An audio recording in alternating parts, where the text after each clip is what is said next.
Hello everyone, my name is Sachin Singh Jat and I'm Assistant Professor in Department of Civil Engineering in Sagar Institute of Science and Technology, SISTEC, Gandhinagar, Bhopal. In today's video, we will discuss about some numerical problem related to road development plans in India. And today we also discuss some engineering surveys that we conduct before finalizing any highway. And today we have two numericals, two assignments also that you have to submit within the 8 days when you watch the video, and you can submit that particular assignment on WhatsApp or Google as a Classroom, wherever you want.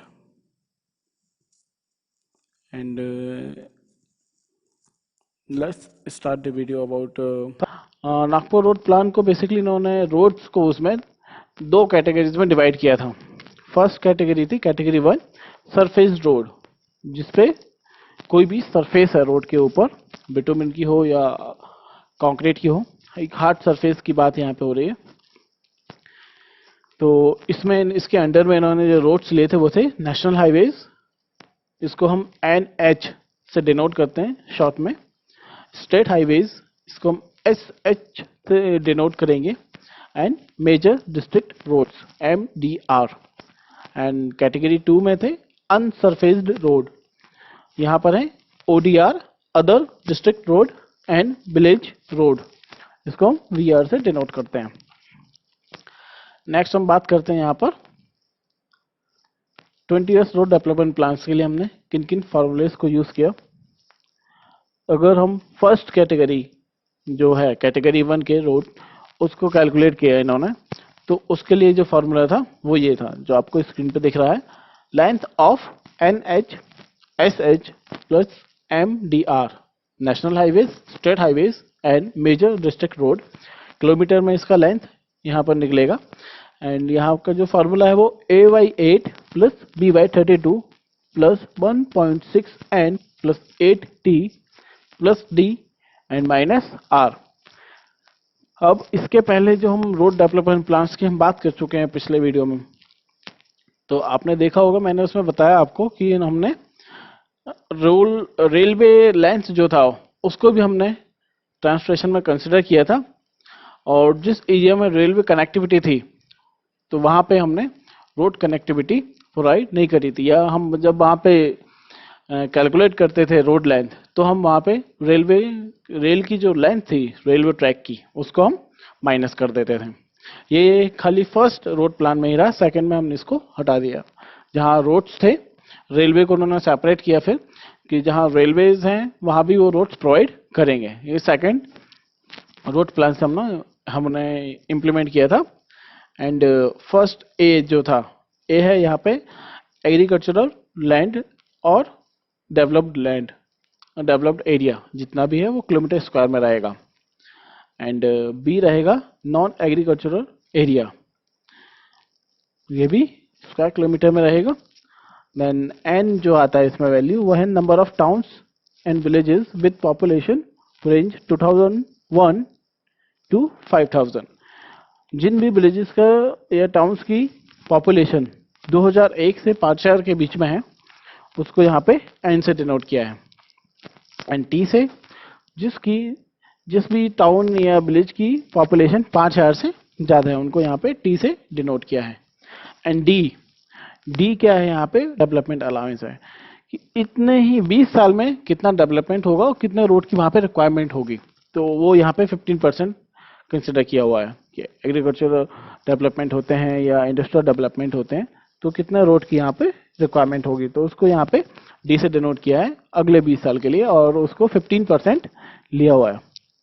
And are जो हमने बताया था कि existing length of railway track, इसलिए इसको minus किया है क्योंकि इन्होंने जहाँ भी रेलवे ट्रैक था वहाँ पे रोड्स के लिए रोड्स की लेंथ कैलकुलेट करी तो उसको माइनस किया. आगे हम न्यूमेरिकल में करेंगे और हमको क्लियर समझ में आएगा. एंड आगे हम इसमें बात करते हैं total length of second category road. जो सेकंड कैटेगरी के रोड थे ओडीआर एंड वीआर, तो और अनसरफेस्ड रोड भी हमको बोल सकते हैं, उनका लेंथ के लिए क्या फार्मूला था? उनके लेंथ के लिए जो फार्मूला था वो है 0.32v plus 0.8q plus 1.6p plus 3.2s and plus d। और d जैसा कि हम पहले भी बता चुके हैं, d क्या है? डेवलपमेंट अलाउंस, जो कि हमने फर्स्ट रोड डेवलपमेंट प्लान में लिया था 15%। एंड हम आगे अब बात करते हैं कि v यहाँ पर क्या है। v ऐसे विलेजेस हैं जिनकी पॉपुलेशन, ऐसे नंबर ऑफ विलेजेस हैं जिनकी पॉपुलेशन 500 से कम है। जिन भी गांव की संख्या जनसंख्या 500 से कम है, उनका नंबर जो रहेगा वो यहाँ पे v से हम उसको डिनोट करेंगे। एंड q रहेगा ऐसे विलेजेस जिनकी पॉपुलेशन 501 से 1000 के बीच में है, उनको हम यहाँ पे q से डिनोट करेंगे, उनके नंबर्स को, कितनी संख्या है। एंड p जो यहाँ पे रहेगा, हम ऐसे विलेजेस को यहाँ पे मेंशन करेंगे, उनके नंबर्स को मेंशन करेंगे जिनकी पॉपुलेशन 1001 से 2000 के बीच में है। एंड t जो यहाँ पे रहेगा, इसमें ऐसे विलेजेस रहेंगे जिनकी पॉपुलेशन 2001 से 5000 के बीच में है। तो इसको आप चाहें तो, जैसे वीडियो चल रहा है साइमल्टेनियसली, तो इसको पॉज करके आप चाहे तो नोट डाउन कर सकते हैं, अदरवाइज आपको पीडीएफ मिल जाता है, आप उसको देख के इनको नोट डाउन करिए, एक बार सॉल्व करके देखिए इनके प्रॉब्लम्स को। ये काफ़ी इजी प्रॉब्लम्स है, अगर हम सॉल्व करेंगे, जल्दी करेंगे तो सीखेंगे इनको सॉल्व करना जल्दी। और इससे बेसिकली हमें एक आइडिया मिलता है कि कैसे रोड डेवलपमेंट की लेंथ हम कैलकुलेट करते थे, और उन्होंने कैसे कैलकुलेट किया था, डेंसिटी कैसे निकाला हुआ था, किसके अकॉर्डिंग। अगर वो कोई क्वेश्चन आता है कभी कॉम्पिटेटिव एग्जाम में कि वहाँ 8 किलोमीटर स्क्वायर में सरफेस रोड कितने बने, तो आप कैसे डिनोट करेंगे, उसको कैसे सॉल्व करेंगे, कैसे बताएंगे, तो वो इजी रहेगा अगर इस मेथड्स को हम फॉलो करेंगे। तो अगली स्लाइड पे चलते हैं। यहाँ पर है न्यूमेरिकल प्रॉब्लम नंबर 1। अब न्यूमेरिकल प्रॉब्लम नंबर 1 में हमारे पास डेटा गिवन है और फॉर्मूले आप नोट डाउन कर चुके होंगे अभी। तो अब इसमें जो रहेगा रोड डेवलपमेंट प्लान के लिए, इन्होंने द क्वेश्चन दिया कि the following data were collected for planning the road development programme of backward district. और जो डिस्ट्रिक्ट का एरिया था वो टोटल था 9600 kilometre square kilometre. And existing railway track का जो लेंथ है वो है 105 किलोमीटर उस पर्टिकुलर एरिया में, जिसको हम माइनस करेंगे। And existing length of surface road, जो पहले से रोड एग्जिस्ट कर रहा है वो है 322 kilometres. And existing length of unsurface road वो यहाँ पर है 450 किलोमीटर, 450 किलोमीटर। तो एग्जिस्टिंग रोड जो रहेगा, इसमें ये रहेगा बेसिकली कि जो उसका रिक्वायरमेंट है, और अगर एग्जिस्टिंग रोड पहले से वहाँ पर है, सरफेस्ड हो अनसरफेस्ड हो, तो उसको हम माइनस करेंगे, तभी हमारा जो रिक्वायर्ड लेंथ है रोड की उस एरिया के लिए पता चलेगा। ठीक है, जैसे कि हमने दो अलग अलग सिटीज़ हैं, विलेजेस हैं, आप कोई भी एग्जांपल ले सकते हैं। तो उसमें एक में अगर रोड्स प्रॉपर बनी हुई हैं, दूसरे में रोड्स नहीं बनी हुई हैं, तो फर्स्ट रोड डेवलपमेंट प्लान के अंडर में उसमें वहाँ पे आता है कि यहाँ पे आपको 35 किलोमीटर का सरफेस रोड बनाना है, या 100 किलोमीटर, हम सपोज करते हैं कि 100 किलोमीटर का हम यहाँ पे एक सरफेस रोड, बिटुमिनस रोड बनाना है। और पहले वाला विलेज अगर है वहाँ पे ऑलरेडी 70 किलोमीटर का रोड है, तो उसमें और 100 नहीं बनेगा।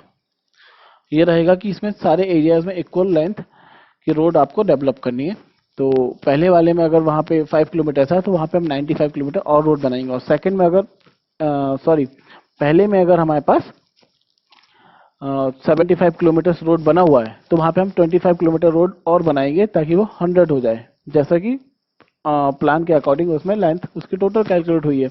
एंड सेकंड में अगर कम होती है वहाँ पे लेंथ, सपोज 5 किलोमीटर है, 10 है, तो हम उसको माइनस करके बाकी बचा हुआ 90 to 95 किलोमीटर रोड हम बाद में बनाएंगे।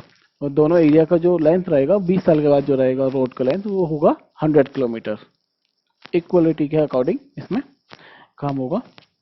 और इसमें एग्रीकल्चर और डेवलप्ड एरिया जो है वो है 3200 square kilometre and number of towns और villages in different population range are as given below. तो नीचे जो टेबल है इसमें पॉपुलेशन के अकॉर्डिंग उन्होंने नंबर ऑफ विलेजेस और टाउन्स दिए हुए हैं कि ऐसे विलेजेस और टाउन जिनकी पॉपुलेशन 5000 से ज़्यादा वो हैं 8 यहाँ पर, और ऐसे विलेजेस जिनकी पॉपुलेशन 2001 to 5000 है तो उनका नंबर है 40 and between 1001 and 2000 number goes to 130 and between the population 501 and 1000 the number of villages goes to 280 and less than 500 ऐसे विलेजेस जिनकी पॉपुलेशन 500 से भी कम है उनका नंबर है 590। तो हमारे पास डेटा यहाँ पे अवेलेबल है एंड नागपुर रोड प्लान के अंदर हम इसको लेंथ को कैलकुलेट करना है इस पर्टिकुलर डिस्ट्रिक्ट का जो भी उन्होंने हमें प्रॉब्लम दिया है। तो क्वेश्चन आप एक बार खुद से ट्राई करके देखिएगा और आगे हम इसमें डिस्कस करेंगे। आप चाहें तो वीडियो को पॉज करके खुद से ट्राई कर सकते हैं, नहीं होता है तो आगे आप वीडियो देखिए, कंटिन्यू करिए एंड आगे हम आते हैं इसके सॉल्यूशन के ऊपर। तो सॉल्यूशन क्या रहेगा, नागपुर रोड प्लान के जो फॉर्मूले थे हम पहले लिख चुके हैं। सरफेस रोड और अनसरफेस रोड दो कैटेगरी में हमने रोड को डिवाइड किया था और उन्हीं के अकॉर्डिंग फॉर्मूले बने थे।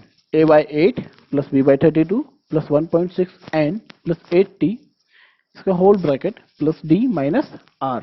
r यहाँ पे रेलवे ट्रैक का लेंथ है एग्जिस्टिंग जो है एंड d है डेवलपमेंट अलाउंस।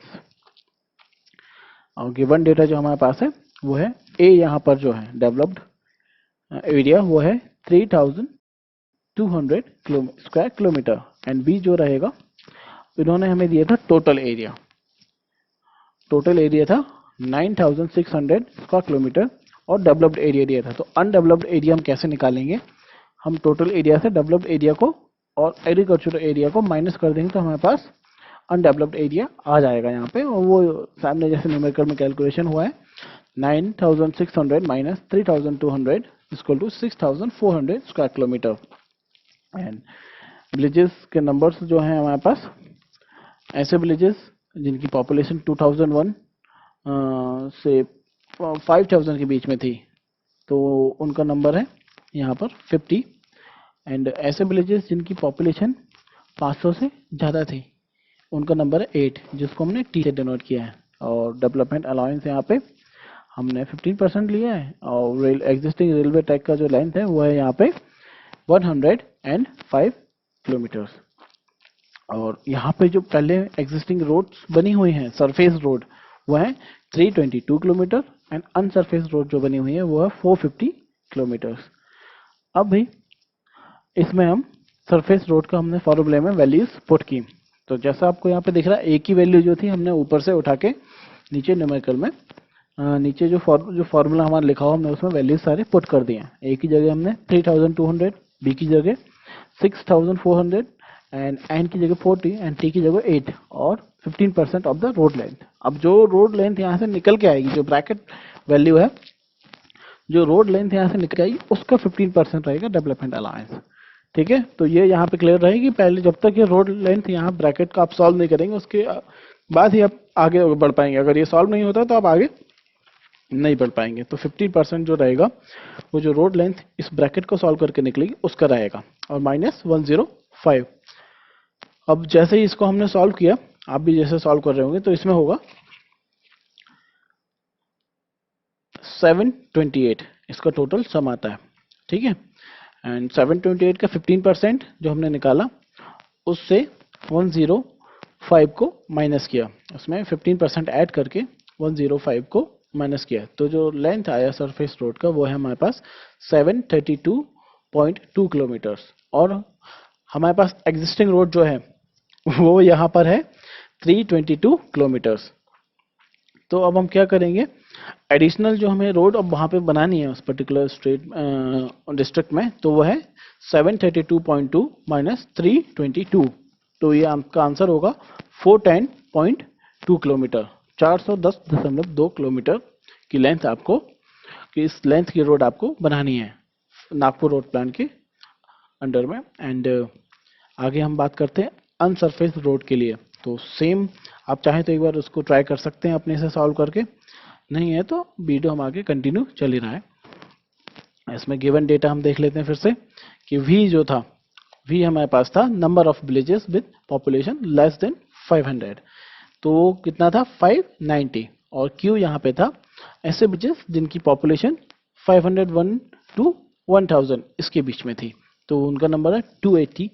एंड P यहाँ पे जो था, तो number of villages with population range 1001 to 2000, तो उनका नंबर यहाँ पे था 130। एंड S जो रहेगा ऐसे विलेजेस जिनकी पॉपुलेशन 2001 से 5000 के बीच में थी, तो उनका नंबर है 40। एंड डेवलपमेंट अलाउंस पता ही आपको, हमने 15% लिया था नागपुर रोड प्लान में।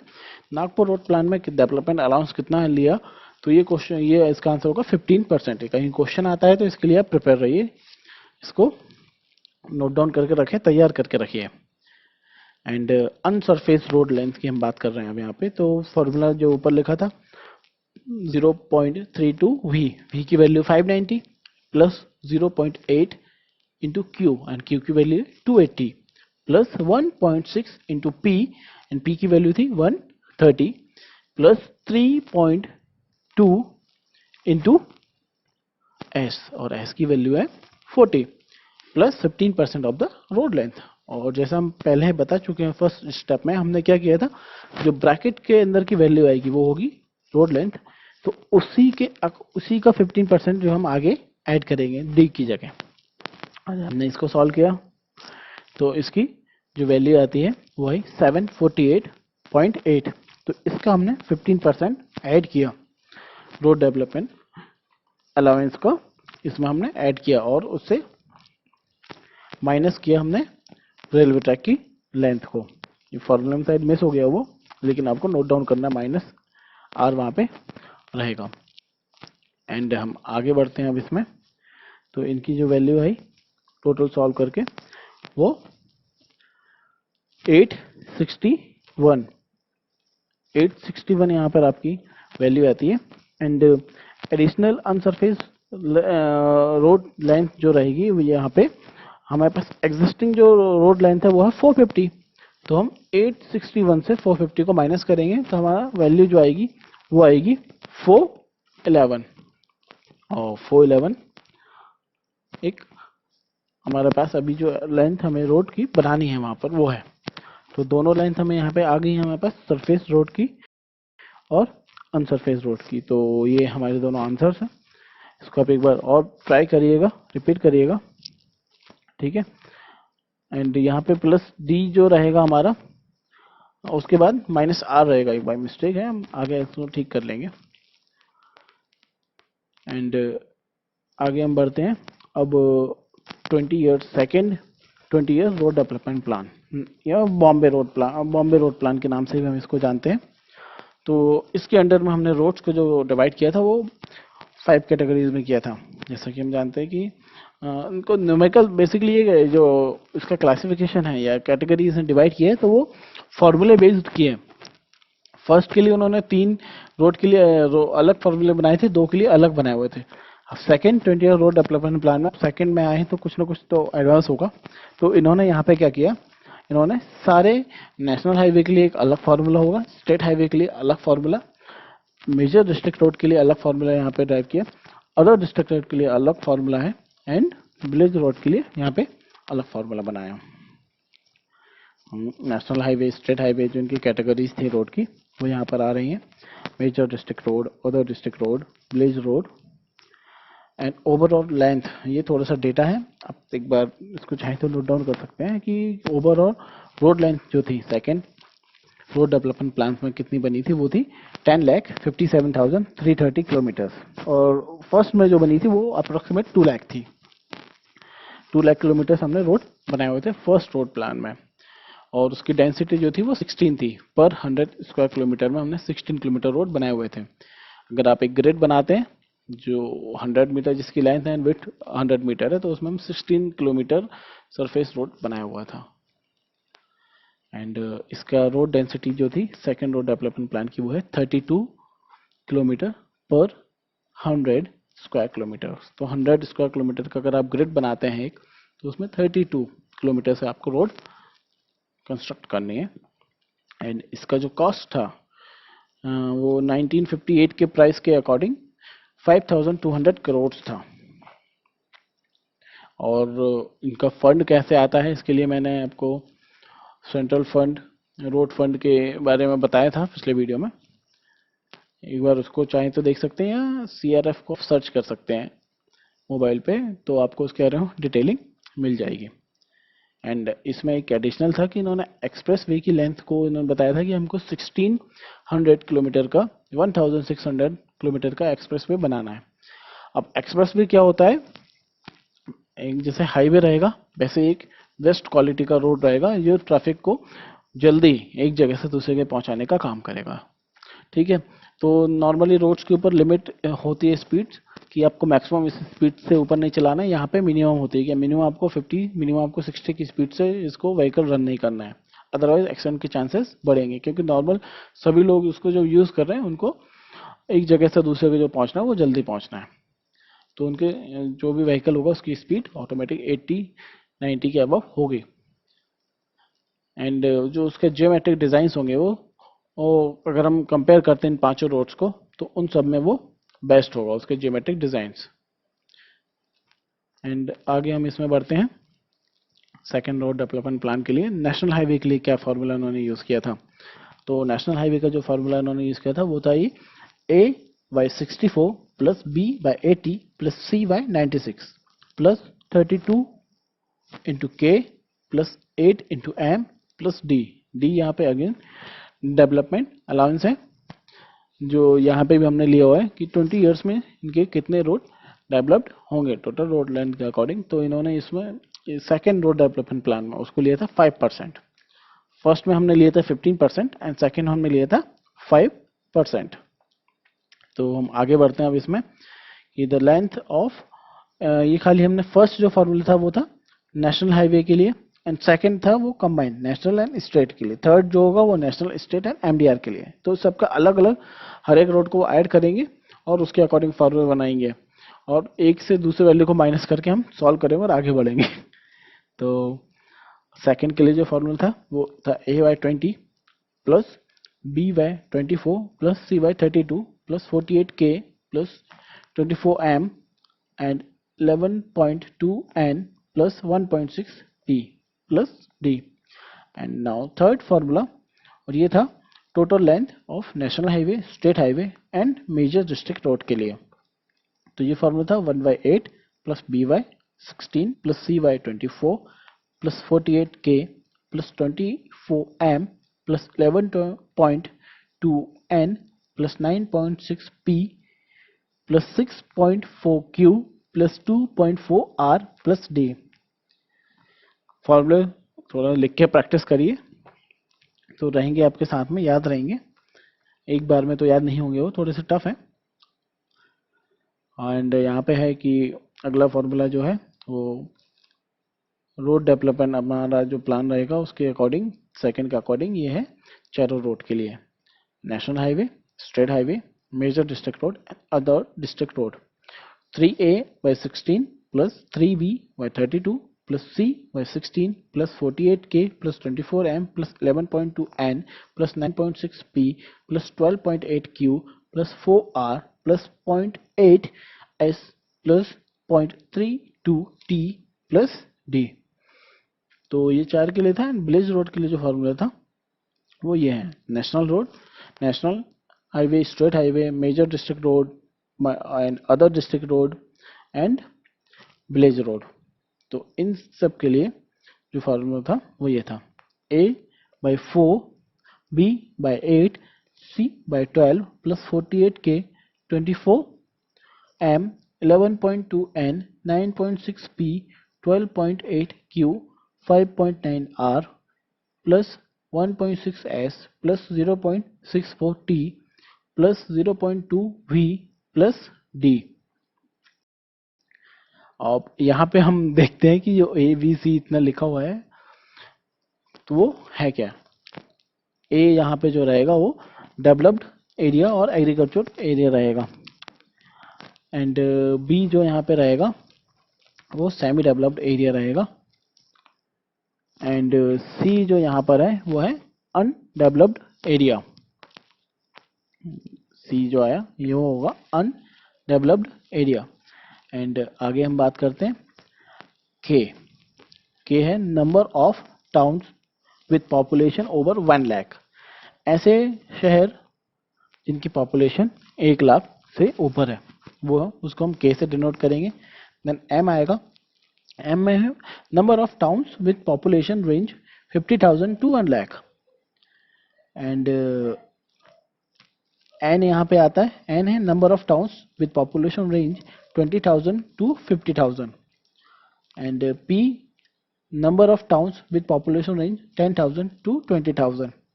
Q number of towns with population range 5,000 to 10,000, and R number of towns and villages with population range 2,000 to 5,000, and S number of towns and villages with population range 1,000 to 2,000, and T number of towns and villages with population range 500 to 1,000। By mistake 5 के बाद comma है, sorry. And V जो यहाँ पे रहेगा number of towns and villages with population below 500। अब अलग अलग हैं 500 से लेके 1 लाख तक के लिए हमने अलग अलग कैटेगरी में टाउन्स के नंबर्स को यहाँ पे सेट कर लिया है। देन इसके बाद फार्मूला डी जो हम बता चुके हैं पहले ही कि डेवलपमेंट अलाउंस है, ऑलमोस्ट हमने इसमें 5% लिया हुआ था। एंड हम आगे बढ़ते हैं।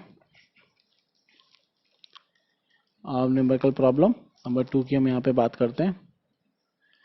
अब इसमें जो national highway and state highway जो रहेगा और उसकी हम लेंथ कैलकुलेट करेंगे, और टोटल एरिया का जो यहाँ पे टोटल एरिया जो है उस पर्टिकुलर डिस्ट्रिक्ट का वो है 7,200 square kilometre. Undeveloped, semi developed and undeveloped areas जो है वो 30% है, 45%, 25% है। और डिस्ट्रिक्ट का मतलब डेवलप्ड एरिया उसने आपको टोटल एरिया दे दिया यहाँ पर, एंड आपको 30%, 45 एंड 25% इस रेशो में developed, semi developed and undeveloped areas को यहाँ पे नंबर कैलकुलेट करना है, उनका एरिया को यहाँ पे कैलकुलेट करेंगे। Then the number of towns and population, and population range उसने बताई हुई है कि 1 लाख के ऊपर जिसकी पॉपुलेशन है एंड 50,000 टू 1 लाख के बीच में जितनी है, तो उतने डिस्ट्रिक्ट्स उतने टाउन्स के नंबर उसने दिए हुए हैं 3, 7, 12 एंड 20 रेस्पेक्टिवली। देन फॉर्मूले जो हम यूज़ करेंगे वो इसमें ये है कि नेशनल हाईवे के लिए जो हम यूज़ करेंगे वो है AY64 BY80 plus CY96 and 32K plus 8M plus D। And national highway plus state highway के लिए जो हम यूज़ करेंगे वो रहेगा AY20 BY24 CY32 plus 48K plus 24M plus 11.2N plus 1.6 P and plus D। दो formula हमारे पास है। एरिया हम निकालेंगे अभी, क्योंकि हमारे पास टोटल एरिया जो गिवन है वो कितना था 72 स्क्वायर किलोमीटर। तो उसका जो 30% होगा वो होगा ए डेवलप्ड एरिया जो हमने निकाला है 2,160 स्क्वायर किलोमीटर, एंड बी जो रहेगा वो टोटल एरिया का है 45%, वो निकला 3,240 स्क्वायर किलोमीटर। एंड सी जो यहाँ पर रहेगा, सी रहेगा टोटल एरिया का 25%, तो वो होगा 1,800 स्क्वायर किलोमीटर। एंड के की जो वैल्यू यहाँ पे है, नंबर ऑफ टाउन जिनकी पॉपुलेशन 1 लाख से ऊपर है वो है 3, एंड एम जो यहाँ पे रहेगा नंबर ऑफ टाउन जिनकी पॉपुलेशन 50,000 से 1 लाख के बीच में है वो रहेंगे 7। एन यहाँ पे रहेगा ऐसे टाउन जिनकी पॉपुलेशन, ऐसे नंबर ऑफ टाउन्स जिनकी पॉपुलेशन 20,000 से 50,000 के बीच में है, तो वो है 12। एंड पी जो है यहाँ पर है ऐसे टाउन्स हैं जिनकी पॉपुलेशन 10,000 से 20,000 के बीच में है, और डी जो रहेगा 5% ऑफ द रोड लेंथ। तो ये फार्मूला जो है हमने उसमें वैल्यू पुट करी हुई है, आप चाहे तो नोट डाउन करें पहले फार्मूला, देन उसमें ये गिवन डेटा लेके आप वैल्यू पुट करिए। एंड इसके बाद जो रहेगा इसको हमने सॉल्व किया, तो जो सॉल्यूशन जो इसका था वो टोटल आया हमारे पास 245। ऑल ओवर हमने दोनों ब्रैकेट को एक साथ सॉल्व किया और दोनों ब्रैकेट का जो एक साथ लेंथ होगा वो आया 245, और उस 245 का 5% होगा अपना 12.25। हमने दोनों नंबर्स को यहाँ पे दोनों ब्रैकेट को एक साथ सॉल्व किया एंड उससे जो वैल्यू निकल के आई थी 245, उसका 5% निकाला और उसको फिर हमने ऐड किया, तो हमारे पास total length of national highways है यहाँ पर 254.25 किलोमीटर। और हम सेम अलग फार्मूला, जो state highway plus national highway के लिए जो फार्मूला था उसमें हमने वैल्यूज पुट करी यहाँ पे, एंड वैल्यूज आपको पता है पहले से, तो हम इसमें वैल्यूज पुट करके अब आगे हम जैसे हम बढ़े तो इसको हमने सॉल्व किया। तो सॉल्व करके जो नंबर्स थे हमारे वो आते हैं 777.65 और इसका 5% होगा 38.88। तो उनको ऐड किया तो state highway plus national highway दोनों का कंबाइंड लेंथ जो था वो है हमारे पास 816.53 किलोमीटर्स। अब वही हमारे पास नेशनल हाईवे का लेंथ है, state highway plus national highway दोनों का लेंथ है, तो हम state highway plus national highway वाला लेंथ जो रहेगा, इससे अगर हम नेशनल हाईवे का लेंथ को माइनस करेंगे तो हमारे पास स्टेट हाईवे का टोटल लेंथ है वो आ जाएगा। तो वही हमने आगे सॉल्व किया, स्ट्रेट हाईवे का लेंथ जो निकालने के लिए 816.53 से माइनस किया 257.25 को, तो हमारे पास वैल्यू आती है 559.25। तो वो आंसर था हमारा। एंड अब एक प्रॉब्लम है, असाइनमेंट प्रॉब्लम बेसिकली, जो आपको सॉल्व करनी है। जो क्वेश्चन है, calculate the total length of national highway, state highway, MDR, ODR and VR required in a district as per second 20-year road development plan or Bombay Road Plan. The data collected from the districts are given below. जो data इन्होंने collect किया था वो है, total area है 18,400 square kilometre and developed और agriculture area उसमें से रहेगा 5,000 स्क्वायर किलोमीटर एंड अनडेवलप्ड जो एरिया है वो है 4,800 square kilometre. And population centres के लिए जो, अब यहाँ पे आप अगर ध्यान दें तो आपको सेमी डेवलप्ड एरिया जो यहाँ पे दिए नहीं है, तो सेमी डेवलप्ड एरिया कैसे निकलेगा, टोटल एरिया से आप डेवलप्ड एंड अनडेवलप्ड एरिया को एक साथ माइनस करेंगे तो आपको जो बचा हुआ एरिया रहेगा वो है सेमी डेवलप्ड एरिया। तो उसको आप अपने से सॉल्व करिए। एंड जो इनका पॉपुलेशन रेंज है, टोटल टेबल है कि अलग अलग टाउन्स और विलेजेस का नंबर जिनकी पॉपुलेशन 500 से कम है, 500 से 1000 के बीच में है, देन 1000 से 2000, 2000 से 5000, 5000 से 10,000, 10,000 से 20,000, 20,000 से 50,000 एंड 50,000 से 1 lakh and more than 1 lakh.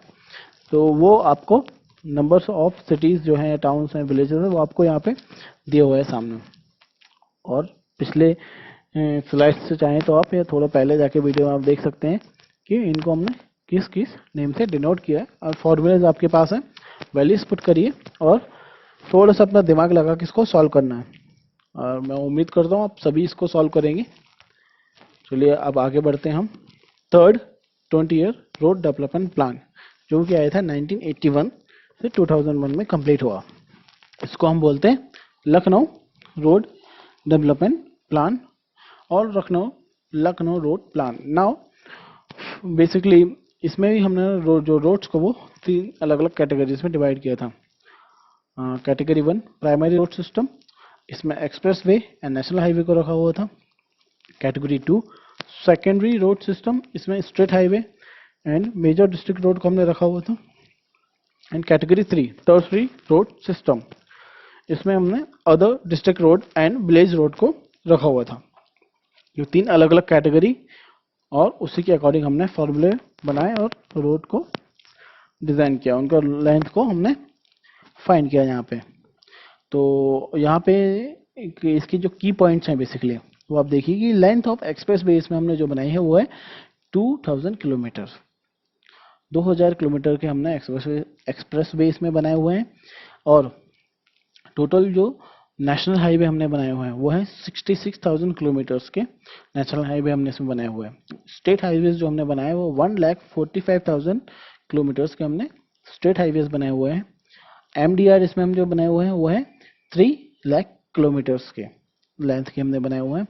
And ODR and VR की जो लेंथ है वो है 21,89,000। तो और इसका रोड डेंसिटी जो था वो था यहाँ पे 82 किलोमीटर पर 100 स्क्वायर किलोमीटर, मतलब 100 स्क्वायर किलोमीटर का जो ग्रेड होगा जिसकी लेंथ एंड विड्थ 100 किलोमीटर है, तो उसमें हमने 82 किलोमीटर रोड सरफेस रोड बनाए हैं। इसमें अब अनसरफेस रोड की बात नहीं रहेगी, मोस्टली हम सरफेस रोड की ही बात करेंगे। और जो अभी फोर्थ प्लान चल रहा है वो भी है कि विलेजेस को हमको, सारे विलेजेस जो रहेंगे गाँव को मेन स्ट्रीम से आपको कनेक्ट करना है, और वो भी सरफेस रोड के साथ या ऑल वेदर रोड के साथ। तो अब इसमें नेशनल लेंथ जो है नेशनल हाईवे की हमने कैसे कैलकुलेट किया, टोटल एरिया जो था इंडिया का उसको हमने डिवाइड किया 50 से। तो इसमें जो आपको मिलेगा वो रहेगा लेंथ ऑफ नेशनल हाईवेज। अब इंडिया और कंट्री का एरिया की हम बात करें तो वो है 32,87,782 किलोमीटर्स। इसको हमने 50 से डिवाइड किया तो हमें टोटल लेंथ निकल के आएगा, जो कि अभी इसके पिछले स्लाइड में हमने लेंथ ऑफ नेशनल हाईवे आपको यहाँ पे शो किया था, जो था 66,000 किलोमीटर्स। एंड नाउ हम आगे प्रोसीड करेंगे स्टेट हाईवे के ऊपर, लेंथ ऑफ स्टेट हाईवे। तो स्टेट हाईवे का बाय एरिया इसका अलग निकलेगा और by number of towns and area अलग निकलेगा। दो अलग अलग इसके फॉर्मूले हैं, इसमें जो भी हायर वैल्यू होगी उसको हम कंसिडर करेंगे। तो बाय एरिया के अकॉर्डिंग ये था कि उस स्टेट का जहाँ भी स्टेट हाईवे बन रहा है उस स्टेट का कितना एरिया है, एंड उसको हम 25 से डिवाइड किया। जब 25 से डिवाइड किया तो जो नंबर आएगा उतने किलोमीटर के स्टेट हाईवे वहाँ पे बनेंगे। एंड सेकंड जो हमारा मेथड था, प्रोसीजर था, वो था by area and number of towns. अब number of towns and area में ये है कि आप 60, इसमें उन्होंने 62.5 को नंबर ऑफ टाउन से मल्टीप्लाई किया, then area of state divide by 50 यहाँ पे किया। अब इन दोनों फार्मूले से जो भी वैल्यू है हमें मिलेगी दोनों क्राइटेरिया से, तो वो हमारा लेंथ ऑफ स्टेट हाईवे होगा। हायर के साइड जाएंगे हम, ये बात आपको याद रखनी है जब आप अगला असाइनमेंट सॉल्व करेंगे। तो लेंथ ऑफ MDR, इसको हम एरिया अगर हम बात करें तो एरिया ऑफ द स्टेट, ये भी स्टेट के अंदर बनेगा तो इसमें स्टेट रहेगा area of that particular state divide bye 12.5। And आगे हम बात करते हैं एरिया के according and number of towns के अकॉर्डिंग। तो इसका फॉर्मूला था 90 into number of the towns in the state, that's it. तो और इसमें से जो भी वैल्यू हाई होगी उसको हम कंसिडर करेंगे। हम अब आगे बात करते हैं हमारी प्रॉब्लम के बारे में।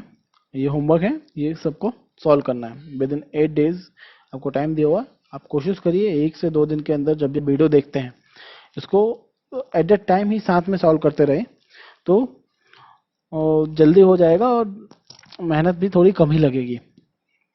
ऐसे करना आप ही को है। एंड एरिया, इसमें न्यूमेरिकल में आपको पढ़ता हूँ कि the area of a certain district in India is 13,400 square kilometer and there are 12 towns as per 1981 census. Determine the lengths of different categories of roads to be provided this district by the year 2001. Planning surveys. Basically, this study is about collecting factual data for highway planning, which is known as fact finding study or planning survey. अगर आप किसी highway planning के लिए basically fact finding study जो करते हैं, factual आप data collect करते हैं, तो वो रहेगा, वो होगा प्लानिंग सर्वे और फैक्ट फाइंडिंग स्टडी। ये बेसिकली साइंटिफिकली एक इंटेलिजेंट अप्रोच होता है हाईवे प्लान करने के लिए। एंड इसके अंडर में जो स्टडीज रहते हैं वो रहते हैं इकोनॉमिक स्टडीज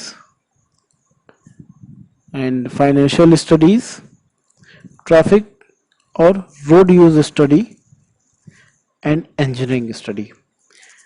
तो इनको हम देखते हैं। इकोनॉमिक स्टडीज को बेसिकली इकोनॉमिक स्टडीज जो रहेगा वो डिपेंड करेगा वहाँ पे पॉपुलेशन ट्रेंड कितना है, कितना पॉपुलेशन बढ़ने के चांसेस हैं अगले 10 साल में, अगले 20 साल में। जैसे अगर ज़्यादा पॉपुलेशन वहाँ पे बढ़ेगा तो उसके अकॉर्डिंग अगर हम रोड डिज़ाइन करेंगे एंड प्लान करेंगे तो वो बेनिफिशियल होगा। अब कहीं एरिया में अगर पॉपुलेशन ट्रेंड है नहीं, वहाँ पे नॉर्मली चांसेस है कि पॉपुलेशन नहीं बढ़ेगी अगले 10 साल में, और हम वहाँ पे 4 लेन रोड बना देते हैं और वो यूज़ के लिए ही नहीं है, तो एक वेस्ट ऑफ मनी होगा। इसके लिए हमको यहाँ पे देखना है कि ऐसा ना हो। एंड इसके बाद हम बात करेंगे अलग अलग एरियाज़ में जो रहता है कि अगर एग्रीकल्चरल लैंड है तो वहाँ पे क्या डेवलपमेंट हो रहा है, या इंडस्ट्रियल लैंड है वहाँ पे क्या डेवलपमेंट्स हो रहे हैं अगले 10 से 15 साल में, वहाँ पे और कितने डेवलपमेंट होने के चांसेस हैं हम उनको देखेंगे। अगर वो पॉजिटिव वहाँ पे डेवलपमेंट हो रहे हैं तो रोड हम वहाँ पे प्लान कर सकते हैं या हाईवे हम वहाँ पे प्लान कर सकते हैं। अगर ऐसा कोई चांसेस है नहीं अगले 10 साल में तो वहाँ पे रोड प्लान करना बेसिकली, या एक बेटर क्वालिटी की रोड वहाँ पे प्रोवाइड करना तो ठीक नहीं रहेगा। अल्टीमेटली वो एक वेस्ट ऑफ मनी ही है, तो इकोनॉमिक पॉइंट ऑफ व्यू से वो करेक्ट नहीं होगा। एंड मतलब कि आप रोड अगर बना रहे हैं तो उसको मैक्सिमम पीपल यूज़ करें। आप रोड बनाने का मेन टारगेट है कि उसको लोग यूज़ करें, गुड्स उसके थ्रू ट्रांसपोर्ट हो, एक जगह से दूसरी जगह पहुँचे। ये नहीं कि खाली रोड बनी हुई है देन वो पड़ी हुई है, कोई से यूज़ भी नहीं कर रहा, ना ही उससे कोई मटेरियल सप्लाई हो रहा है कहीं पे, ना ही लोग उसे यूज़ कर रहे हैं, क्योंकि काफ़ी कम लोग उस रोड से ट्रेवल करते हैं। अगर ऐसा होता है तो ऐसा नहीं होना चाहिए।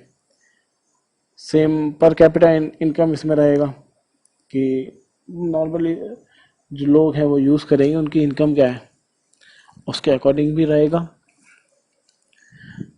हाईवे प्लानिंग इसके ऊपर भी काफ़ी निर्भर करेगा।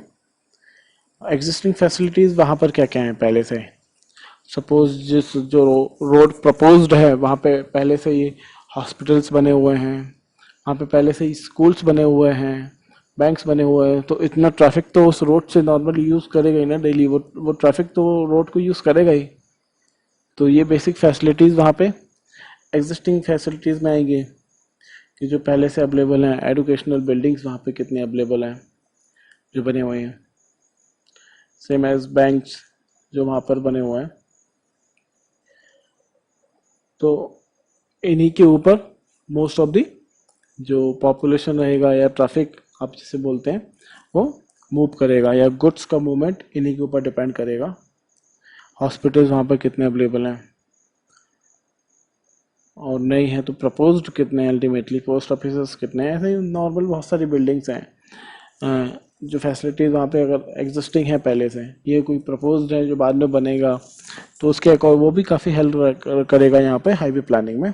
ये था इकोनॉमिक स्टडीज़। अब हम आगे बात करेंगे फाइनेंशियल स्टडीज़ के बारे में। तो फाइनेंशियल स्टडीज़ बेसिकली रहेगा कि आपका जो सोर्सेज ऑफ इनकम क्या क्या है। आपने रोड बनाए देन आपको पैसे भी तो चाहिए अल्टीमेटली। इन इंडिया में इंडिया में बेसिकली हम देखते हैं टोल टैक्स हम लोग प्रोवाइड कर रहे हैं। जिसने हाईवे बनाए हुए हैं उसको बोला कि अगले 15 साल तक तुम इस पर्टिकुलर रोड से टोल टैक्स लेके अपने पैसे ले सकते हो वापस। जो भी लोगों ने इस रोड को यूज़ करते हैं तो अकॉर्डिंग किसी का 150, किसी का 50, किसी का 40 रुपये, 20 रुपये, इसी के हिसाब से अलग अलग रोड के हिसाब से अलग अलग टोल टैक्स वहाँ पर लगते हैं। तो सोर्स ऑफ इनकम क्या है, रेवेन्यू फ्रॉम टैक्सेस। जो आप टैक्सेस लगा रहे हो उससे जो आपको रेवेन्यू मिलेगा वो कितना है, इसे फाइनेंशियल स्टडीज़ में आएंगे। एंड स्टैंडर्ड ऑफ लिविंग वहाँ के लोगों का कैसा है, ये बहुत यहाँ पे डिपेंड करेगा इस बात के लिए। हाईवे प्लानिंग के लिए नॉर्मली लोग काफ़ी पुअर क्लास के हैं या और वो कोई बड़ा व्हीकल नॉर्मली यूज़ नहीं करेंगे, मतलब अगले 5 साल तक तो नहीं करेंगे। अगर वहाँ आप थोड़ा सा टू लेन रोड प्रोवाइड कर रहे हो जिसकी वहाँ रिक्वायरमेंट नहीं है, तो वो बेसिकली जस्ट इकोनॉमिकली तो फाइन फिट नहीं रहेगा वहाँ पर वो। एंड फ्यूचर ट्रेंड क्या है वहाँ पर, फाइनेंशियल एस्पेक्ट के लोगों का क्या है, फाइनेंशियली किस तरह से ग्रोथ करेंगे उस पर्टिकुलर एरिया में। जैसे कहीं कहीं भी अगर रोड डेवलपमेंट होता है, हाईवेज वगैरह बनते हैं, तो जो लोगों का स्टैंड ऑफ लिविंग है वो भी वहाँ पे बढ़ता है, एंड जो प्रॉपर्टीज़ की वैल्यू अल्टीमेटली वो उनकी बढ़ जाती है वहाँ पर, तो उसकी वजह से फाइनेंशियली वो काफ़ी साउंड हो जाते हैं। And anticipated development in the area, area का जो डेवलपमेंट है वो एंटिसिपेट करना, उसका एक अंदाज़ा लगाना कि कितना होगा, उसके अकॉर्डिंग हम हाईवे प्लान करेंगे वहाँ पर। And resource at local level, अब लोकल लेवल पे आपकी क्या क्या रिसोर्सेज हैं वहाँ पे। टोल टैक्स, जैसा मैंने बताया आपको कि अलग अलग जगह टोल टैक्स बूथ बने हुए हैं, और रोड का जो कंस्ट्रक्शन कॉस्ट है वो आपसे उसके अकॉर्डिंग पैसे लेते हैं। व्हीकल रजिस्ट्रेशन का अमाउंट जो रहेगा वो कलेक्ट होगा। फाइन वगैरह अगर आप ओवर स्पीड करते हैं या रॉन्ग साइड आप कोई भी रूल अनफॉलो करते हैं तो आपको फाइन देना पड़ेगा, तो वो ये अलग रिसोर्सेज हैं जिनके जगह से उनकी अर्निंग होगी हाईवे प्लानिंग के लिए। नेक्स्ट अब हम बात करते हैं ट्रैफिक और रोड यूज स्टडीज़ के लिए। अब इसमें क्या रहेगा, इसमें कि कितना ट्रैफिक उस रोड को यूज़ करेगा in future daily. Normally traffic flow जो रहता है उसकी टाइमिंग अलग अलग रहती है। अब अगर आप बात करें कि रात को 2 बजे या मॉर्निंग में 3 बजे 4 बजे, तो ट्रैफिक फ्लो बहुत कम होगा उस पर्टिकुलर रोड पे। और वहीं आप बात करते हैं अगर नियर बाय वहाँ पे कहीं इन एजुकेशनल बिल्डिंग्स हैं, स्कूल्स हैं, एंड बिजनेस सेंटर्स हैं, तो बिटवीन 7 to 10 और 7 to 11 वहाँ पे काफ़ी ज़्यादा रश होगा, मतलब पीक आवर्स में हो सकता है वहाँ पे ट्रैफिक। एंड देन उसके बाद इवनिंग में भी जब नॉर्मली बच्चों की छुट्टी होती है स्कूल से, जब वो वापस आते हैं तो उस टाइम पे अपना ट्रैफिक काफ़ी बढ़ेगा। एंड जो ऑफिस में जो भी लोग काम कर रहे हैं उनकी जो छुट्टी होती है, तो जब वो लौट के आते हैं तब भी ट्रैफिक बढ़ेगा। तो ट्रैफिक का वॉल्यूम क्लासिफाइड होना चाहिए, वहाँ पे काउंट होना चाहिए।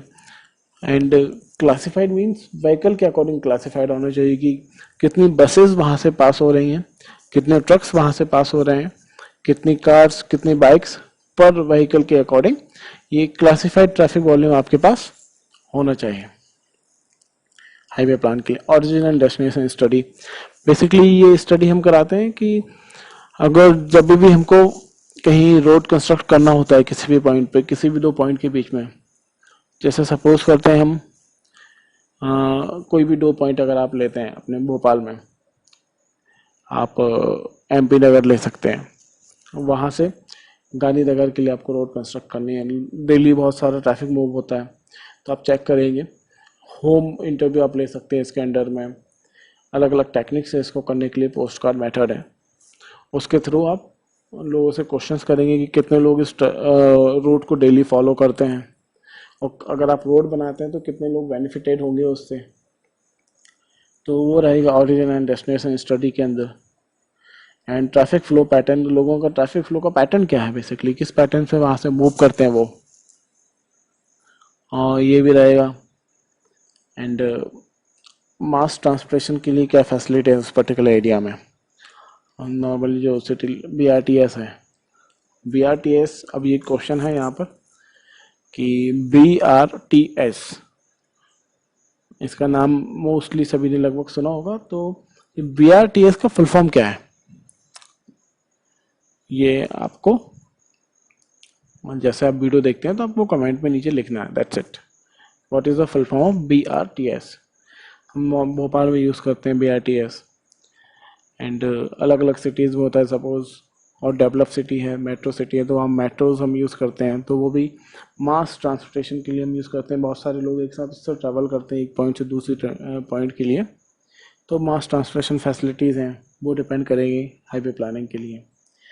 एक्सीडेंट्स, वहाँ पे अगर एक्सीडेंट के चांसेस ज़्यादा हैं या कहीं ऐसा एरिया जहाँ पे एक्सीडेंट ज़्यादा हो रहे हैं तो उनके क्या कॉजेज़ हैं, और नॉर्मली अगर एक्सीडेंट होते हैं तो क्या उसका कॉस्ट रहता है, पर एक्सीडेंट कितना कॉस्ट हुआ, कितना नुकसान होता है, उसका एनालिसिस करना, वो भी ट्रैफिक स्टडीज़ में रहेगा। एंड फ्यूचर ट्रेंड क्या है ट्रैफिक के, इन फ्यूचर कितना ट्रैफिक वहाँ पे बढ़ सकता है, इसको मॉनिटर करना, ये जो रहेगा ये हमारे ट्रैफिक और रोड यूज स्टडी में रहेगा। एंड नॉर्मली इसमें रहता है कि डेली ट्रैफिक आप काउंट जब करते हैं तो एक पर्टिकुलर रोड पे पर आवर में कितना ट्रैफिक पास हुआ है उसको काउंट करने के लिए आपको 24 आवर्स तक आपको ट्रैफिक जब काउंट करेंगे तो आपको उस 24 आवर्स के लिए एवरेज ट्रैफिक मिलेगा। देन वो एक मंथ के लिए पूरी प्रोसेस रिपीट होगी, एक पर्टिकुलर रोड पे एक मंथ तक में कितने व्हीकल्स पास हुए तो उसमें जो पर आवर निकलेगा एक मंथ में टोटल, तो वो रहेगा हमारा, उसका जो एवरेज निकलेगा तो वो रहेगा हमारा एवरेज आवरली ट्रैफिक वॉल्यूम कितना रहेगा, और उसी के अकॉर्डिंग हम एनुअली करते हैं। तो एनुअली एडीटी हम डेटा यूज़ करते हैं यहाँ पे, या एएडीटी जो डेटा रहेगा, एवरेज डेली ट्रैफिक कितना है वहाँ पर उसको हम काउंट करेंगे, आवरली ट्रैफिक रहता है उसको हम काउंट वहाँ पे करेंगे, तो वो रहेगा हमारा ट्रैफिक के अंडर में। एंड आगे हम मूव करते हैं अभी इंजीनियरिंग स्टडीज़। अब इंजीनियरिंग स्टडीज़ में क्या क्या रहेगा, टोपोग्राफिक सर्वेज, बेसिकली आप हमने सभी जो देखे हैं कंटूर मैप्स। अब कंटूर मैप्स नॉर्मल सबने देखे हैं, सब फैमिलियर है नाम से, एंड हमने उनकी प्रोफाइल भी बनाई हुई है। तो उसी टाइप से रहते हैं टोपोग्राफिक मैप्स, पूरे एरिया के होते हैं वो, जो ऑलरेडी सर्वे ऑफ इंडिया के थ्रू बन चुके हैं, उन्होंने बनाए हुए हैं। तो हम उससे टोपोग्राफिक मैप यूज़ करते हैं, सर्वेज जो हम टोपोग्राफिक सर्वे करेंगे तो टोपोग्राफिक मैप्स हम वहाँ से लेंगे एंड टोपोग्राफी उस पर्टिकुलर एरिया की चेक करेंगे कि हम किस रूट से, अगर हम कहाँ से हाईवे कंस्ट्रक्ट करते हैं तो शॉर्ट पड़ेगा एंड इफेक्ट इकोनॉमिकल भी रहेगा, अल्टीमेटली शॉर्ट रहे, सेफ रहे, इकोनॉमिकल, यही हम चाहते हैं जब हम हाईवे बनाते हैं। तो ऐसा नहीं कि दो दो पॉइंट के बीच में जाना है जिनकी मैक्सिमम डिस्टेंस, जो दो पॉइंट की कनेक्टिविटी डिस्टेंस 1 किलोमीटर हो सकती थी लेकिन हमने उसको 4 किलोमीटर घुमा के उनको पॉइंट को हम कनेक्ट कर रहे हैं, तो एक्सेस लॉन्ग नहीं होना चाहिए हाईवे। एंड सॉइल सर्वेज हम इसके अंडर में करेंगे, सॉइल के टेस्ट वगैरह होंगे, सीबीआर टेस्ट होगा, कितना वो वेट बियर कर सकता है, एंड अलग टाइप सॉइल अगर लोड बेयर करने में कैपेबल नहीं है तो उस सॉइल को इम्प्रूव करना ग्राउटिंग के थ्रू, या उसको रिमूव करने करके दूसरी सॉइल को सबग्रेड को वहाँ पे प्लेस करना, ये सभी सॉइल सर्विस के अंडर में रहेंगे। And location classification of existing road, जो पहले से रोड्स वहाँ पर अवेलेबल हैं उनको लोकेट करना कि किस किस पॉइंट को वो कनेक्ट कर रहे हैं, और क्लासीफाई करना कि वो सब सरफेस रोड हैं या अनसरफेस रोड हैं उसके according. And road life study, basically जो रोड है एग्जिस्टेड है, ये जब बनाओगे तो उसके टोटल लाइफ जो है स्पान आएगा, वो कितनी बची हुई है जो एग्जिस्टेड रोड है उसका, तो रोड लाइफ स्टडी इसमें रहेगा। And assessment of the various development in the area that are likely due to proposed highway development, उस एरिया में कितने डेवलपमेंट्स होंगे, क्योंकि वहाँ पे हाईवे का प्रोजेक्ट जो बना हुआ है उसको लेकर उस एरिया में कितने डेवलपमेंट होंगे उसका असेसमेंट करना, वो भी इंजीनियरिंग स्टडीज़ में आएगा। इसके पहले जैसे हमने बताया था कि अगर कोई भी एरियाज में कहीं भी पर्टिकुलर एरिया से कोई हाईवे या कोई मेन रोड वहाँ से निकलती है तो नॉर्मली जो आसपास में जो लैंड होती है उसके रेट बढ़े जाते हैं, जो लोग होते हैं वो फाइनेंशियली थोड़ा सा और साउंड हो जाते हैं, मतलब बेटर हो जाते हैं पहले की कंडीशन से, और वहाँ पे डेवलपमेंट के चांसेस बढ़ जाते हैं। जब एक अच्छी रोड वहाँ पे अवेलेबल है तो इंडस्ट्रियल एरिया या इंडस्ट्रीज़ के वहाँ पे इस्टेब्लिश होने के चांसेस बढ़ जाते हैं, क्योंकि नॉर्मली अगर वहाँ पे गुड्स रॉ मटेरियल सप्लाई करना और प्रोडक्ट्स को बाहर भेजने के लिए एक कनेक्टेड रोड रहेगी तो that's easy for them. And drainage problems को चेक करना है इसमें, मेंटेनेंस करना, रोड का कंस्ट्रक्शन करना, वो रहेगा हमारा इंजीनियरिंग स्टडीज़ के अंडर में। अब हम बात करते हैं engineering service for highway alignment. अब इसमें बेसिकली है सबसे फर्स्ट मैप सर्वे। मैप्स के थ्रू हम सर्वे करेंगे एंड अलग अलग हम इसमें अलाइनमेंट और बोले कि जो रोड का सेंटर लाइन होगा, किसी भी रोड का सेंटर से जो लाइन पास हो रहा है, एक इमेजिनरी लाइन है बेसिकली अलाइनमेंट और सेंटर लाइन, जो उसके जस्ट पूरे रोड के सेंटर से पास होता है। हमने इमेजिन करके रखा है कि यहाँ से रोड बनेगा या ये उसका सेंटर लाइन है, उसके अकॉर्डिंग हम रोड को कंस्ट्रक्ट करके फाइनल स्टेज तक लेके आते हैं। आप कोई भी रोड देखें तो उसके बिल्कुल सेंटर में जो एक लाइन होगा रोड के सेंटर में होगा, ठीक है। तो उसको हमने इमेजिन किया कि यहाँ से सेंटर लाइन जाएगा, देन फिर उसको लेके हमने पूरा रोड को कंस्ट्रक्ट किया। तो वो रहता है हमारा सेंटर लाइन एंड उसका डिफरेंट टाइप्स ऑफ रूट्स अलग अलग रहेंगे, अगर तो हम उसकी स्टडी करेंगे तो वो रहेगा मैप सर्वे में। मैप के थ्रू हम अलग अलग रूट्स चेक कर सकते हैं कि ये वाला या अल्टरनेट में कोई दूसरा रूट हमको दिखता है जो हमने सेलेक्ट किया हुआ है वो कंपेरेटिवली शॉर्ट है एंड ज़्यादा सेफ है, एफिशिएंट है, इकोनॉमिकली है, स्ट्रॉन्ग है, तो उसके हिसाब से हम देखेंगे। एंड इसके बाद जो आएगा वो है रिकॉग्निसेंस। रिकॉग्निसेंस सर्वे जो रहेगा, जब आपने मैप स्टडी किया तो उसके बाद रिकॉग्निसेंस सर्वे होगा, उसमें इंजीनियर साइट पे जाएगा, देन वो उसको अपने अकॉर्डिंग चेक करेगा कि क्या क्या फीचर्स हैं वहाँ पर, जियोलॉजिकल फीचर्स क्या क्या हैं, नेचुरल फीचर्स क्या क्या हैं, आर्टिफिशियल फीचर्स क्या क्या हैं, एंड उसके बाद हम आगे अपने जो प्रोसेस है उसको बढ़ाएंगे। इसके बाद आता है प्रीलिमिनरी सर्वे एंड लास्ट में जो रहेगा वो है फाइनल लोकेशन एंड डिटेल्ड सर्वे। अब हम बात करते हैं आगे मैप सर्वे के बारे में। अब वही मैप सर्वे जो था, जैसे टोपोग्राफिक जो मैप्स होते हैं उसके थ्रू हम मैंने जो भी रोड्स के अलग अलग प्लान हैं हमने बनाया हुआ है कि सेंटर लाइन यहाँ से जा सकती है या प्रपोज्ड लाइन है, उनको चेक करना। वहाँ पे टोपोग्राफिकल मैप अगर अवेलेबल हमारे पास है तो उसमें देखना कि वैलीज़ वगैरह तो नहीं पड़ रही, पॉन्ड वगैरह तो नहीं पड़ रहा, कहीं तालाब वगैरह की आपके रूट में नहीं पड़ रहा है, उनको अवॉइड करना। अननेसेसरली अगर आप ऐसे एरिया से रोड्स बनाएंगे जहाँ पे तालाब हैं, इस रूट से ऐसे किसी रूट से रोड बनाएंगे जहाँ पे तालाब वगैरह ज़्यादा हैं, लेक्स ज़्यादा हैं, तो जो ब्रिज बनेंगे उनका काफ़ी खर्च बढ़ जाएगा। और हम चाहते हैं कि हमारे रोड्स जो इकोनॉमिक भी रहें, सेफ रहें, ड्यूरेबल रहें, शॉर्ट रहें, इकोनॉमिक भी रहें। तो उसको थोड़ा सा हमें यहाँ पे अवॉइड करना होगा कि एक्सेस ब्रिज हम वहाँ ना बनाएं जब तक कि रिक्वायर्ड ना हो। एंड प्रोबेबल अलाइनमेंट चेक कर सकें उस रोड पे कि हाँ ठीक है, हम 1 या 2 या 3 अलाइनमेंट हम वहाँ पे सेट कर सकते हैं कि ये हमारे प्रोबेबल अलाइनमेंट है, इसको इनमें से ही किसी एक को हम एट लास्ट में फाइनल करेंगे और वहाँ पे जो रोड का फॉर्म में होगा।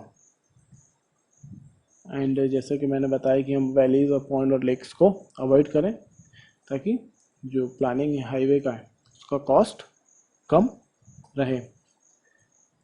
और हमें मैप्स में बेसिकली टोपोग्राफिक मैप जो रहता है कंटूर मैप ही रहता है अल्टीमेटली, तो उसमें हमें दिखता है कि कितने वहाँ पे पॉन्ड हैं। कंटूर मैप में अगर आपने पढ़े होगा तो उसमें आपने इजी देख सकते हैं कि कहीं पे पॉन्ड है, कहीं पे हिल है, कोई भी नेचुरल फीचर है, तो आपको वहाँ पे समझ आता है।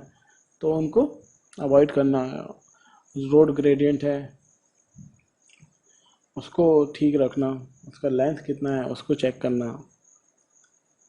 एंड ब्रिजेस साइड जो है, अगर कहीं पे रिवर है ही अल्टीमेटली आपको तो वहाँ पर ब्रिज प्रोवाइड करना है, तो एक ऐसी जगह ब्रिज प्रोवाइड करना यहाँ पे ओवरटर्न नहीं हो नदी, नहीं तो पता चला एक आपने ब्रिज यहाँ पर प्रपोज किया लेकिन अगले 500 मीटर बाद फिर आपको एक दूसरा ब्रिज बनाना पड़ रहा है। तो आपको रोड एक ऐसा सिलेक्ट करें जहाँ पे नॉर्मल ओवरटर्न ना हो, कहीं पे रिवर्स वगैरह उनकी साइड को जब आप सेलेक्ट करते हैं तो।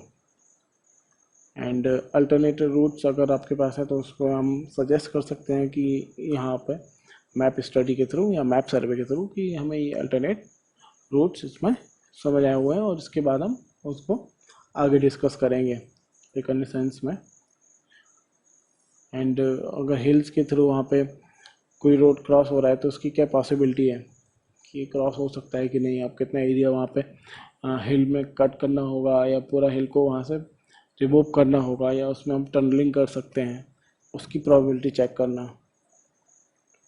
और अगर उसको अवॉइड कर सकते हैं किसी रीज़न से, तो उसको अवॉइड करने के लिए देखना कि अल्टरनेट रूट्स क्या क्या होंगे, अगर कहीं हिल्स वगैरह आते हैं, माउंटेन्स आते हैं उनमें तो। एंड इसके बाद जो है वो है रिकॉग्निसेंस।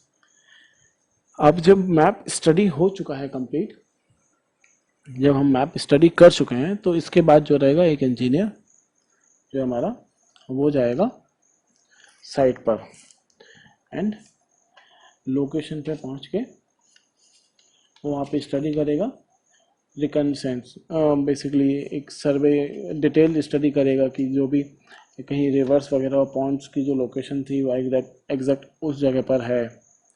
एंड उसके बारे में ये देखेगा कि अब कैचमेंट एरिया उसका कितना है वहाँ पर, ये सारे वो चेक करेगा। रिजेस है, मार्शी लैंड तो नहीं है कहीं वहाँ पे, जो जगह है वो दलदल वगैरह तो नहीं है, उनको चेक करना ये भी इंजीनियर के लिए रहेगा। वो वहाँ पे फिर चेक करेगा जो आपने अल्टरनेट रूट सेलेक्ट करिए तो उसमें से बेस्ट वन कौन सा है, कि आप किस रूट के साथ फिर आगे बढ़ेंगे, वो रहेगा।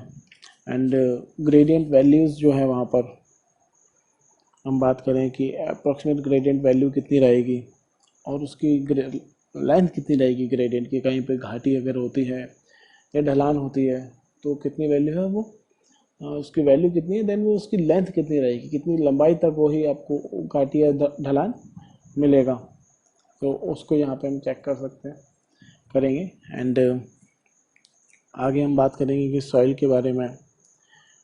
एंड बेसिकली जो कंस्ट्रक्शन मटेरियल जो हैं वो कितने हैं, वहाँ पे अवेलेबल कैसे होंगे उस पर्टिकुलर एरिया में, उसको भी हम सर्वे करेंगे इस रिकॉग्निसेंस में कैंडर में, उसको चेक करेंगे कि इनकी अवेलेबिलिटी कहाँ से पॉसिबल होगी।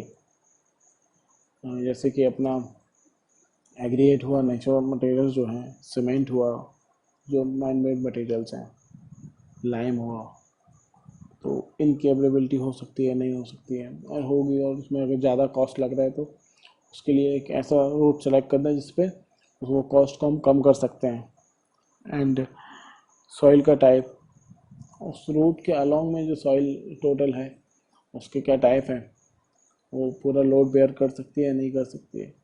अगर वो सॉइल पूरा लोड बेयर नहीं कर पाएगी तो उसको हम रिमूव करेंगे वहाँ से। एंड ग्रेवल्स या पेबल्स हम वहाँ पे यूज़ करेंगे या हैवी स्टोन्स यूज़ करेंगे बेसिकली, जो लोड बेयर कर पाएँ, या उस सॉइल को हम सच सीजन करेंगे या ग्राउटिंग के प्रोसेस के थ्रू उसको स्ट्रॉन्ग बनाएंगे ताकि वो उस लोड में विदस्टैंड करे। एंड इसके बाद जो रहेगा, जो भी पूरा एरिया है आपके, अपने अपन जो रूट सेलेक्ट करेंगे उसके अलॉन्ग में जो भी पूरा एरिया है, तो उसके जियोलॉजिकल फीचर्स क्या क्या हैं, रॉक्स की टाइप्स क्या क्या क्या हैं, रॉक्स की हार्डनेस कितनी है, कौन सी रॉक है वहाँ पर अवेलेबल, एंड उस पर्टिकुलर एरिया का डिप क्या है, मतलब इंक्लिनेशन एंगल क्या है, और उसमें सीपेज फ्लो अगर है तो कहाँ सीपेज फ्लो किस डायरेक्शन में है, वो इसमें हम करें, उसका फाइंड आउट करेंगे, वो रिकॉग्निसेंस में रहेगा। एंड वाटर टेबल जो है वो कितना है वहाँ पर, ग्राउंड वाटर टेबल का लोकेशन फाइंड करेंगे, और क्रॉस ड्रेनेज स्ट्रक्चर्स को हम देखेंगे, मैक्सिमम फ्लड लेवल कहाँ पर है कितना होगा, उसको हम रिकॉग्निसेंस के अंदर चेक करेंगे। ये बेसिकली अगर बहुत वास्ट एरिया होता है तो ये काफ़ी नॉर्मल, अगर हम ट्रेडिशनल मेथड से ही अगर रिकॉग्निसेंस यूज़ सर्वे कर रिकॉग्निसेंस करते हैं तो उसमें टाइम ज़्यादा लगता है, तो हम एरियल फोटोग्राफी के थ्रू भी इसको कर सकते हैं, एरियल सर्वे के नाम से हम कर सकते हैं। तो ये रहेंगे। अदरवाइज हम अगर एरिया कंपैरेटिवली स्मॉल है तो हम कन्वेंशनल जो मेथड्स हैं, ट्रांजिट थेओडोलाइट से हम यूज़ कर सकते हैं, उसको सेंटर लाइन फाइंड करके एंड लेवलिंग वगैरह उसका फाइंड करना, तो वो सभी रहेगा रिकॉग्निसेंस में। एंड इसके बाद जो रहेगा वो हमारा रहेगा प्रीलिमिनरी सर्वे। प्रीलिमिनरी सर्वे में जो है कि आपने जैसे कि इंजीनियर रिकॉग्निसेंस में साइट पे गए और उन्होंने अलग अलग वहाँ के सॉइल टेस्ट को देखा, मटेरियल की अवेलेबिलिटी देखी। उसके बाद यहाँ पे जो रहेगा रिकॉग्निसेंस के बाद वो देखेंगे कि उस पर्टिकुलर आप जो सिलेक्ट करेंगे उसके लिए फिजिकल प्रॉपर्टीज़ उसकी क्या क्या हैं, इंफॉर्मेशन उस रोड की, जो उसकी कनेक्टिविटी अगर कहीं से है तो ठीक है। अब जो मटेरियल वहाँ पे हम सप्लाई करेंगे एंड उसके लिए अलग अलग प्रपोजल्स हम देखेंगे एंड जो अर्थ वर्क की क्वांटिटी होगी वो कितनी होगी, कंस्ट्रक्शन मटेरियल जो लगेगा वहाँ पर अगर बहुत ज़्यादा ग्रेडियंट है, डिफरेंस है, तो उसमें अर्थ वर्क बहुत ज़्यादा होगा तो उसकी क्वांटिटी कितनी होगी उसको फाइंड आउट करना, या अगर वो किसी और दूसरे रोड के थ्रू कब हो सकता है तो वो पॉसिबल रूट ट्राई करना वो रहेगा। एंड इसी में जैसे हम आगे बढ़े मूव करेंगे तो जैसे मैंने बोला था कि इसमें अपना प्रीलिमिनरी सर्वे के हमारे पास रहते हैं 3 मेथड्स रहेंगे आगे। अब हम कन्वेंशनल मेथड्स के थ्रू अपने प्रैक्टिकल करें, अपना सर्वे करें और टोपोग्राफिकल एंड अपने जो इंस्ट्रूमेंट लेंथ मेजरिंग इंस्ट्रूमेंट रहेंगे उनको यूज़ करके अपना सर्वे करते हैं। अदरवाइज़ रैपिड अप्रोच में हम बात करते हैं तो एरियल फोटोग्राफी हमारे पास है, हम एरियल फोटोग्राफी के थ्रू प्रीलिमिनरी सर्वे कर सकते हैं जल्दी। और हम थोड़ा और मॉडर्न होते हैं तो जीपीएस जो अभी काफ़ी फेमस है अभी के टाइम में, तो हम ग्लोबल पोजीशनिंग सिस्टम इसको यूज़ कर सकते हैं। नाउ फिर हम अब आगे मूव करते हैं। इसी में हम जो करेंगे सर्वेस बेसिकली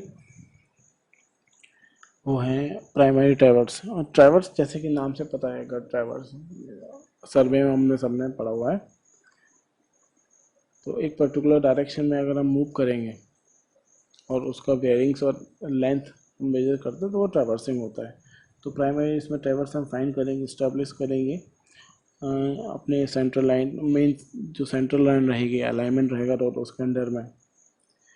एंड इसके बाद होगा हमारा टोपोग्राफिक फीचर्स, हम उसका देखेंगे क्या है एरियाज़ के, लेवलिंग वर्क हम कितना रिक्वायर्ड है वहाँ पर, ड्रेनेज वहाँ पे स्टडीज़ हैं प्रॉपर है कि नहीं है अरेंजमेंट वहाँ पर ड्रेनेज का, हाइड्रोलॉजिकल वाटर टेबल का लेवल कितना है वहाँ पे, हाइड्रोलॉजिकल डेटा क्या रहा है उसको वहाँ का, सॉइल सर्वेज हम करेंगे, सीबीआर वैल्यूज़ कितनी है सपोज सॉइल की, एंड मटेरियल सर्वे हम वहाँ पे करेंगे, कितने मटेरियल वहाँ पे अवेलेबल है कि नहीं प्रॉपरली, एंड ट्रैफिक स्टडीज़ करेंगे कि कितना ट्रैफिक उसको यूज़ करेगा बाद में रोड को, या कितना नॉर्मली यूज़ करता है एग्जिस्टिंग रोड कहीं है तो कितने बेनिफिटेड होंगे basically. And primary traverse basically जो रहेगा हम सेंटर लाइन के अकॉर्डिंग उसको मेजर करेंगे। जैसा मैंने बोला कि एक लाइन के थ्रू हम डायरेक्शन में पर्टिकुलर मेजरमेंट करते हैं तो वो ट्रैवर्सिंग होता है, तो सेम यहाँ पे करेंगे मॉडर्न टेक्निक्स के थ्रू। अगर और ज़्यादा बड़ा एरिया है तो हम उसको मेजर करेंगे, वो होगा प्राइमरी ट्रैवर्स। टोपोग्राफिकल फीचर्स में उसके geographical and man made features हम देखेंगे कि सेंटर लाइन में कौन के बीच में कौन कौन से मैन मेड फीचर्स आ रहे हैं, जियोग्राफिकल फीचर्स आ रहे हैं, उनको नोट डाउन करेंगे, उनको मार्क करेंगे वहाँ पर। एंड लेवलिंग वर्क हम देखेंगे कि कितना लेवलिंग वर्क रिक्वायर्ड होगा उस सेंट्रल लाइन में, प्रोफाइल लेवलिंग देखेंगे, क्रॉस सेक्शनिंग देखेंगे उस पर्टिकुलर एरिया की, ठीक है। तो लेवलिंग वर्क वहाँ पे रिक्वायर्ड होगा कितना, वो यहाँ से पता चलेगा लेवलिंग के थ्रू। सेंट्रल लाइन में हम देखेंगे ये सभी। एंड इसके बाद जो था ड्रेनेज स्टडीज़, कितने ड्रेनेज स्ट्रक्चर्स वहाँ पे अवेलेबल हैं, उनका टाइप क्या है, किस टाइप के स्ट्रक्चर्स हैं, कितना नंबर ऑफ स्ट्रक्चर्स हैं वहाँ पे, साइज़ क्या है स्ट्रक्चर्स का, वो यहाँ पे चेक करेंगे। हाइड्रोलॉजिकल डेटा हम देखेंगे, वाटर टेबल कितनी डेप्थ पर अवेलेबल है वो चेक करेंगे। एंड सॉइल सर्वेस की हम बात करें तो उसका अर्थवर्क की डिटेल करेंगे, कितना अर्थवर्क रिक्वायर्ड होगा, स्लोप्स क्या क्या रहेंगे, वो मटेरियल जो रहेगा सब सॉइल का वो स्टेबल रहेगा कि नहीं रहेगा, उसकी सुटेबिलिटी हम चेक करेंगे। एंड जब नॉर्मल टेस्ट रहेंगे सॉइल के, कैलिफोर्निया बेयरिंग रेशो टेस्ट, वो भी कंडक्ट करेंगे ताकि सॉइल का स्ट्रेंथ पता चले और जितना लोड उसके ऊपर इन फ्यूचर आएगा उसमें विथस्टैंड कर सकता है, नहीं करेगा तो हम उसको कैसे इम्प्रूव कर सकते हैं वो हम इसमें देखें। And material survey, basically availability of stone, aggregate, cement, bricks, जो वो बेसिक मटेरियल्स होते हैं कंस्ट्रक्शन के, उनकी अवेलेबिलिटी नियर बाय एरिया में कहीं अगर अवेलेबल है तो वो चेक करें हम। एंड ट्रैफिक स्टडी, इसमें ट्रैफिक वॉल्यूम का हम काउंट करेंगे एंड उसका वॉल्यूम फोरकास्ट, बेसिकली अगर इन फ्यूचर में कितना ट्रैफिक वॉल्यूम बढ़ सकता है वहाँ पे उसको नोट डाउन करना एंड उसको मार्क करना कि यहाँ पे अगले 10 साल में पॉपुलेशन जस्ट डबल होगा तो उसके अकॉर्डिंग ही रोड प्लान करना वो रहेगा, या पॉपुलेशन नहीं बढ़ेगी, ये कम ही रहेगी, जितना है उतना है, बहुत कम रेट से बढ़ेगी तो उसके अकॉर्डिंग हाईवे प्लानिंग होगी। तो ये कुछ सर्वेस थे हमारे जो फाइनल हम ये फाइनलाइज करते हैं यहाँ पे हमारे रोड को या हाईवे कंस्ट्रक्शन को, यहाँ से हम फाइनलाइज होगा और उसके बाद होगा जब ये सब कुछ हो चुका है उसके बाद उसकी लोकेशन जो हम फिक्स कर देंगे कि हमने 3 अलग अलग सर्वे करके ये एक लोकेशन फाइंड करी हुई है तो वो सेंटर लाइन उस फाइनलाइज लोकेशन पे हम उसकी ड्राइंग के थ्रू बनाएंगे, देन उसको हम इम्प्लीमेंट करेंगे ग्राउंड के ऊपर। तो वो रहेगा उसका एग्जैक्ट लोकेशन उस पर्टिकुलर सेंटर लाइन का, जो हमने जैसे हमने स्टार्टिंग में 3 या 4 अलग अलग अल्टरनेट रूट्स लिए थे तो हम फाइनली एक रूट हम बाद में कंस्ट्रक्ट करेंगे तो वो यहाँ पे उसका लोकेशन जो रहेगा तो वो लोकेशन में आएगा यहाँ पे। एंड उसका डिटेल्ड सर्वे है कि उसी एरिया का उसी पर्टिकुलर लाइन में हम डिटेल में सर्वे करें, जैसे कि हमने प्रोफाइल लेबलिंग की बात करी हुई थी, क्रॉस सेक्शनिंग की बात करी हुई थी, तो हम वहीं पे टेम्परेरी बेंचमार्क बना के अलग अलग इंटरवल पे सेंटर लाइन के ऊपर हम डेटा कलेक्ट करें, सर्वेइंग का, लेबलिंग का डेटा कलेक्ट करें। एंड सॉइल के लिए देखें हम तो उसका सीपीएल वैल्यू चेक करेंगे हम, और अलाइनमेंट के अकॉर्डिंग में लाइन में जो भी है हमारा जो भी सॉइल्स अवेलेबल है उनसे अलग अलग सैंपल लेके उनकी प्रॉपर्टीज़ को चेक करना, जो उस पर्टिकुलर पेमेंट का डिज़ाइन करने में जो हेल्पफुल रहेगा आगे। एंड अभी तक के लिए इतना ही था, हमने स्टडीज़ की इसमें बात किया, हमने प्लानिंग्स और सर्वेस की बात करी इसमें, आगे हम देखते हैं फिर वीडियोज़ में। चलिए ठीक है, थैंक यू।